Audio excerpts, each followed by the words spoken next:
Hello everyone, welcome back to my channel. Myself Sabiha Sultana.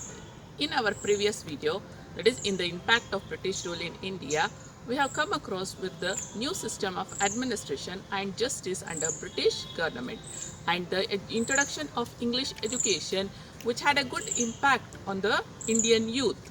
Today, in this video, we'll know about the constitutional development. So along with the British administration, problems also grew in India.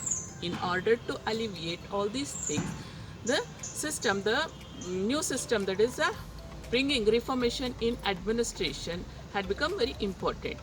And this reformation needed to address the demands of Indians.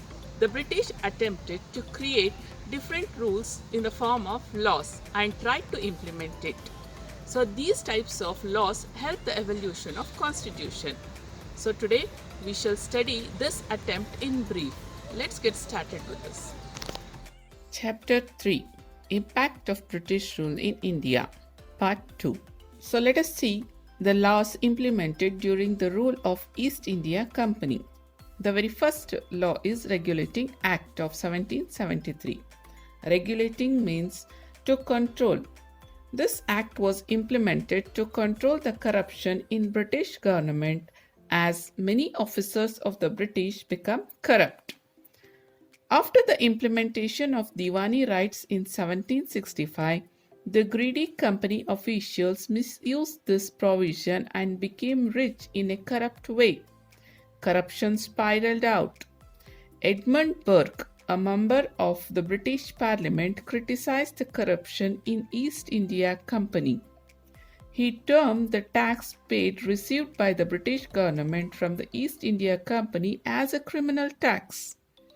He was forced to criticize in this manner as the government remained silent to the fact of corruption among the company officials. Many company officials have become super rich, and the many in England feared that these people may upset the very political fabric of England. The Regulating Act was implemented in this background in 1773. So let's know the main features of this act. Before the implementation of the act, there were three presidencies under British rule. They are Bengal, Madras and Bombay. All these three were independent administrative units. Under Regulating Act, the Bengal Presidency gained control over the other two presidencies. Next, the Governor of Bengal became the Governor General of all the three presidencies. The another one, the Governor General was authorized to direct, exercise control and to supervise over the other two presidencies. Next, the Bombay and Madras presidencies could not declare war on anyone or enter into peace agreement without prior approval of the Governor General of Bengal Presidency and the Board of Directors of the company. Only during acute emergencies they were entitled to act independently. And another one, according to this act, Supreme Court of Judicature was established in Calcutta. In this central court, one Chief Justice and three ordinary judges were there. So like this, as the name of Regulating Act suggests, the act was aimed at regulating the company affairs and its administration in India. After this, the another act, that is Pitt's India Act of 1784. There were many inconsistencies in the Regulating Act of 1773. In order to rectify them, also to clearly outline the power of the East India Company and the British government, Pitt's India Act was implemented. The government of England restricted the power of the East India Company. A new institution named Board of Controllers, consisting of 6 commissioners, was started. The Board of Controllers replaced the Board of Directors. This board had power to direct and control the issues related to land taxes, military and civil areas. The Board of Control came into existence in the place of Board of Directors. This act declared that the Indians have attained their paramount power in the name of British Empire only, but not on their own, and curtailed the political rights of Indians conclusively. It declared that the areas under the possessions of East India Company are the integral part of the British Empire. Hence, the government of England is the ultimate ruler of India. So, like this, with the Pitt's India Act, maximum part of the rule came under the control of British government. Now, the very important acts, that is Charter Act. The main aim of Charter Acts was to renew the license of the East India Company. The Charter Act of 1793, 1813, 1833 and 1853 were implemented to achieve this aim. As and when the charters were implemented once in 20 years. The new rules and regulations found fit by the British government was included in these acts. Among these, the Charter Act of 1813 and 1833 are important for many reasons. So, let's know about the Charter Act of 1813. The very first. This act licensed the East India Company to stay for another 20 years in India. Second, the free trade era started in India. Third, a new era of license and authorization started. Fourth, the Board of Directors were vested with the power to appoint the Governor General and the Commander-in-Chief. Fifth, the churches were allowed to enter India officially. The Christian missionaries were directed to enrich the knowledge of Indians and also enhance the moral and spiritual life of Indians. Many Christian missionaries started arriving in India after this act. The next, expansion of Christianity and English education started taking place. Because of these developments, the Charter Act of 1813 became a historic act. Now, let's know about Charter Act of 1833. This act aimed at improving the Indian situation. It also licensed East India Company to remain in India for another 20 years. The main aspects of this act are: first, the Governor General of Bengal was named as a Governor General of India. Second, the Governor General was vested with powers to direct, control, and supervising all trades in India. Third, the central government of Bengal had the final rights to decide on issues like war, peace, and diplomatic relationship with the princely states of India. Fourth, the Governor General was mandated to put his difference of opinion with executing committee members in writing whenever he differed with the majority opinion. Fifth, the Act barred any discrimination based on religion, birth, and skin color. Sixth, the Governor General was mandated to appoint a law professional as member to his executive committee. Seventh, all British companies were allowed to have trade relationship in India. The Charter Act of 1833 throws more light on the internal situation of India and also the various political developments present in England during 1830s. With these two acts, many laws were implemented and Indians gained much importance. So let's know about the other acts. British Government Acts from 1858 to 1947. The Sepoy Mutiny took place due to misadministration of East India Company and anti-Indian acts in 1857. As a result, The administration of India was handed over to the British Queen from the East India Company. During this period, Indian Government Act of 1858, 1861, 1892, 1909 and 1919 and 1935 were implemented. Due to various political developments during different periods makes these acts historically very important.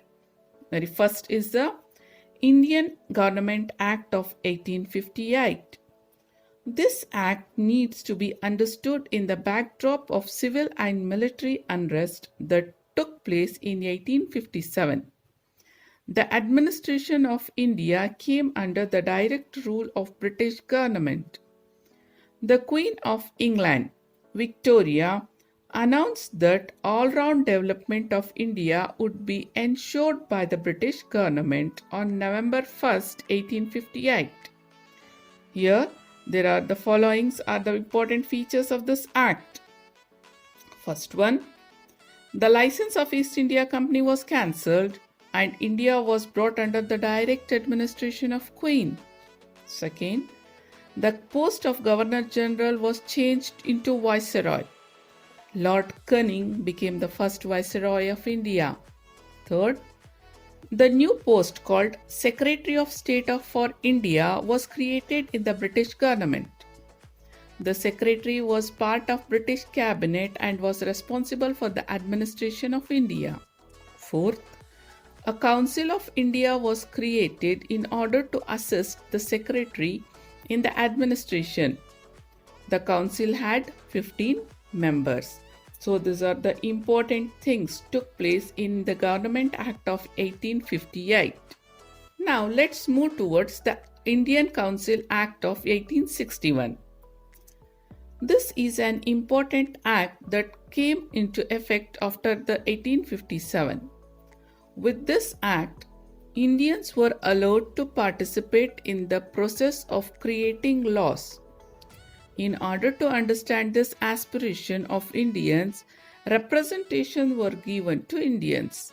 So this is called as policy of assertion. Here are the important features of this act. First, Indians were nominated to Council of Viceroy as non-official members. Another one, Viceroy was authorized to proclaim ordinance in case of emergency. Ordinance means a government document. So this was all about the Indian Council Act of 1861. Now we'll learn about Indian Council Act of 1892. This act is the continuation of Indian Council Act of 1861. This act of 1892 further extended the participation of Indians in the legislative bodies. The critical view expressed by the Congress organization towards the British administration led to this expansion of Indian representation in the governments. Here are the following important features of this act. First, the number of additional members in the regional and central legislative bodies was increased. Second, the Legislative Council authority was increased further by allowing discussions on the budget-related issues. Third, provisions were made to question the government on public issues by serving 6 days notice in advance. So this was all about the Indian Council Act of 1892, which provided a much more importance. Now, let's know about the Indian Council Act of 1909. So this act is also called as a Minto-Morley Reformation Act. During the formulation and implementation of this act, Lord Minto was Viceroy of India and Lord Morley was the Secretary of State for India. This act was used to divide and rule India. So the following are the important features of this act. First one, the total number of Central Legislative Council members was increased to 60 from 16. Second, The number of regional council members was also increased. Third, representation of the regional council was allowed through elections for the first time. Fourth, in order to provide separate representation for Muslims, separate electorate college was created. So these are the features of Act of 1909. Let's move towards the Act, Indian Council Act of 1919. Since Indians took active part in the First World War, Lord Montagu, who was the Secretary of State for India, argued in favor of providing more representation to India in the matter of administration. He was in the favor of allowing people's participation in the formation of government gradually. Lord Chelmsford, who was the Viceroy then, declared various reformative measures to the British Parliament on 20th August 1917. The Indian Council Act of 1919 was formulated by accepting this report. So this act is also called as Montagu-Chelmsford's Reformation Act. So the important features of this act. First, act formulated bicameral legislative body like lower house and upper house were formed. Second, diarchy was allowed at regional governments. Third, an high commissioner was appointed for India. Fourth, promise to improve local self-government. Fifth, provincial budgets was separated from central budget.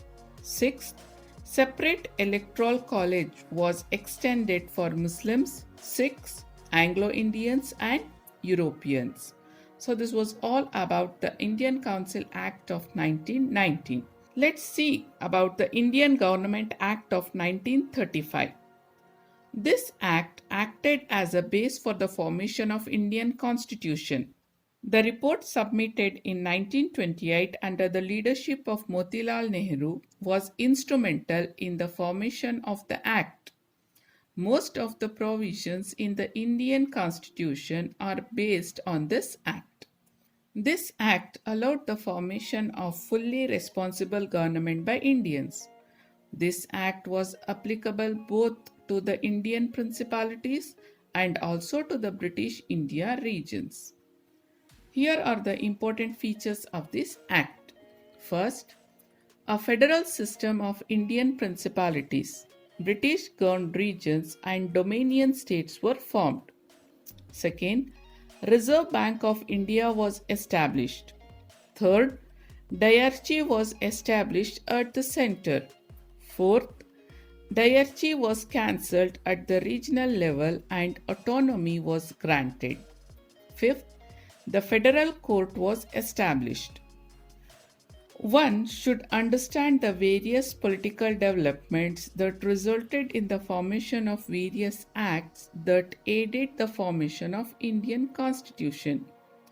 Though these acts serve the purpose of British interest, they also include the aspiration of Indians for self-governance.